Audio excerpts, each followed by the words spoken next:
لیکن آپ اندازہ کریں، یہ جملے تو ہمارے سادے ضرور ہیں، لیکن یہ دلوں میں جا کر انسان کے گھاؤ کرتے ہیں۔ عقل مند انسان وہی ہوتا ہے جو ہمیشہ اپنے فائدے کی بات کرے، اور یہ اتنا بڑا نقصان ہے ہمارا اور آپ کا کہ ہم اور آپ اللہ اس کے رسول کی عبادت نہ کر کے، محبت نہ کر کے، اللہ اس کے رسول کی طرف دل راغب نہ کر کے، ہم دنیا کی طرف اپنے آپ کو کھینچتے چلے جا رہے ہیں اور دنیا میں اپنے آپ کو محو کرتے جا رہے ہیں۔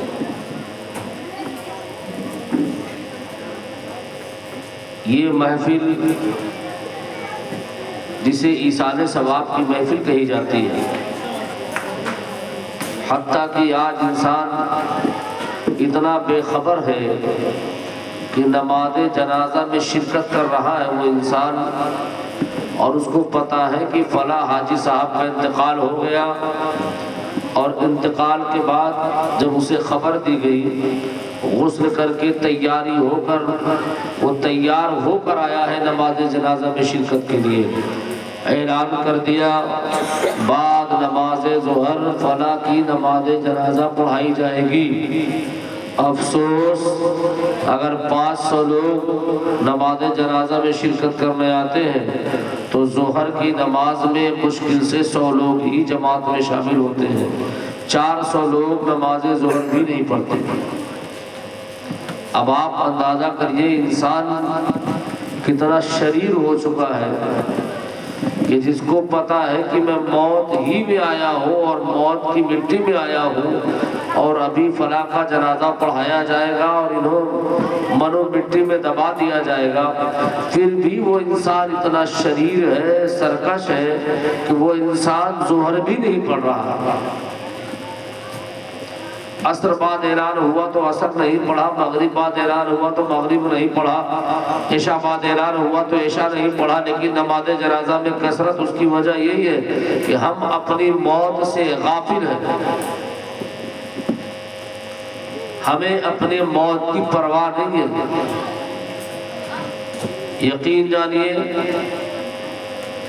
اللہ رب العزت قرآن میں ارشاد فرماتا ہے کل نفس ذائقۃ الموت، ہر نفس کو موت کا مزہ چکھنا ہے۔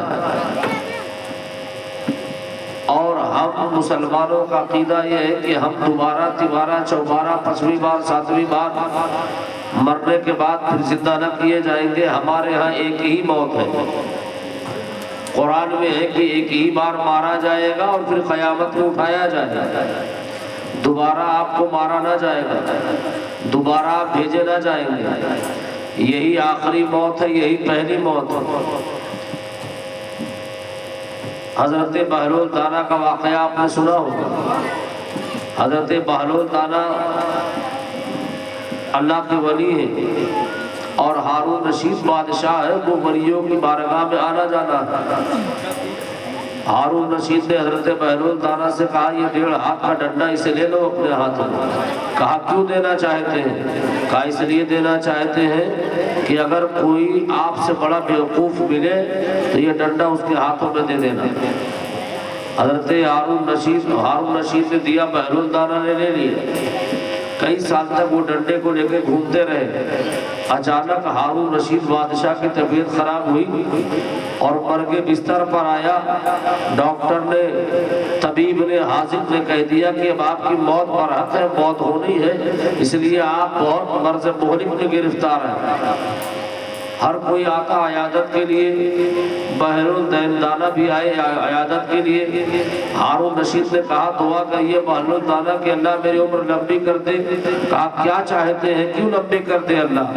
رو کر بہلول دانا سے کہا ہارون رشید نے، اللہ تھوڑی عمر لمبی دے دے تو میں تھوڑا نماز پڑھ لوں، قرآن کی تلاوت کر لوں، تھوڑی نیکی کر لوں۔ حضرت بہلول دانا نے اٹھایا ڈنڈا اور دے دیا اس کے ہاتھ میں۔ ہارون رشید نے کہا یہ ڈنڈا کس بات کا؟ کہا آپ نے مجھ سے کہا تھا کہ آپ سے بڑا دھرتی پر کوئی بیوقوف نہیں ہے، اور آپ نے کہا تھا آج سے بڑا کوئی آپ سے بیوقوف ملے گا تو دے دینا۔ ہارون رشید، میری نگاہوں نے آپ سے بڑا بیوقوف کسی کو نہیں دے گا، لہذا آپ کا ڈنڈا آپ کو مبارک ہو۔ ہارون رشید بادشاہ کہتا میں عقل مند، بغداد کا بادشاہ، قیصر و قصرہ کے محلات، یہاں تک کہ ملک شام، بصرہ، ساری چیزوں میں ہر جگہ میرا آنا جانا، میری ملکیت، اے بہرالدانہ میں بیوقوف کہاں سے ہوا؟ بیوقوف ہوتا تو میں بھارت میں، بیوقوف ہوتا تو میں ملک چلاتا۔ بہرالدانہ نے یہی بات کہی تھی، کہا تھا آپ سے بڑا بیوقوف اس لیے کوئی نہیں ہے کہ اللہ نے آپ کو 50 سے زیادہ سال کی عمر دی، آپ 80 سال 90 سال کی عمر ہو گئی۔